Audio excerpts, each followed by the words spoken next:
Okumbereba ne kukibwaho Advocate for Youth abari kwisiha katabo aka National High School Magazine. Creating the opportunity for us to shine.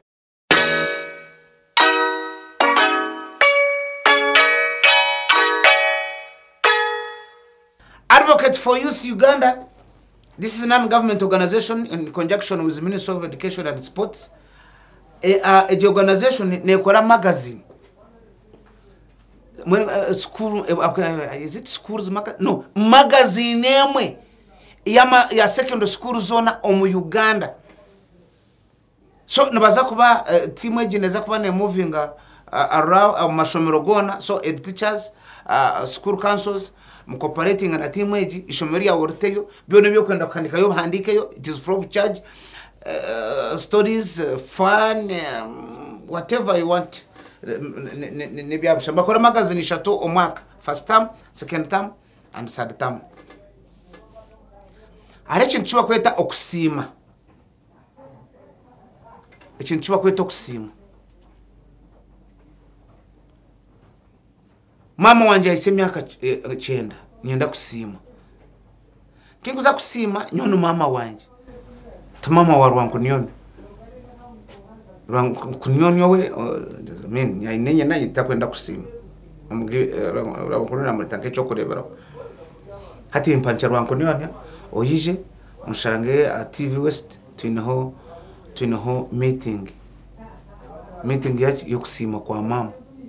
Budget ebyo kurya ente soda disco cake.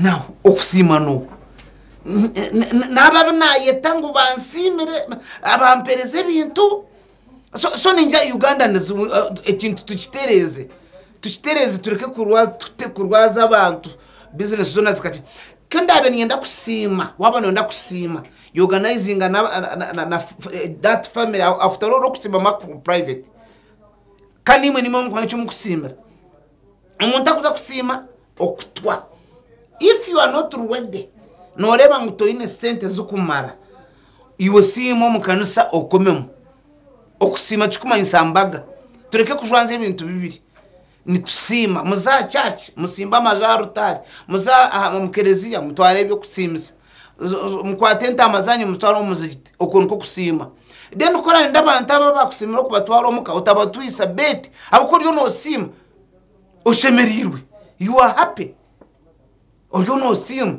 nchimanyisa nguruhanga kwire oryo no kwatenshaje oryo no hereza bari abantu nabwe cyo ikintu cyo kusima tukagaraka tukakora budget tuketa abantu tukabiha mwe sente nguturyo ntusima tucicire tucicire wayombe kenju yawo oryo no sima ruhanga no oryo no za kutahenjo osakize amategura hati oryo no yeta abantu no yeta munabe binyasi ngo bakutwere oryo no za kurembaga yo kusima mureke kutahiriza abantu munonga korabe wayombe kenju yawo yamategura yeta abantu barye kono noreba oyeta abantu abakubasa abukwiwe ni wabeta we abachono yeta abantu binna kanuro manyango yukora no basa abantu bibiri barete te kari byo kurya ni nsima ruhanga akampe sente nembekezo yamutegura murye munywe mushemererwanyi nkoreke kunyeta nyo wayine yebinyaso nyina mabati gensenene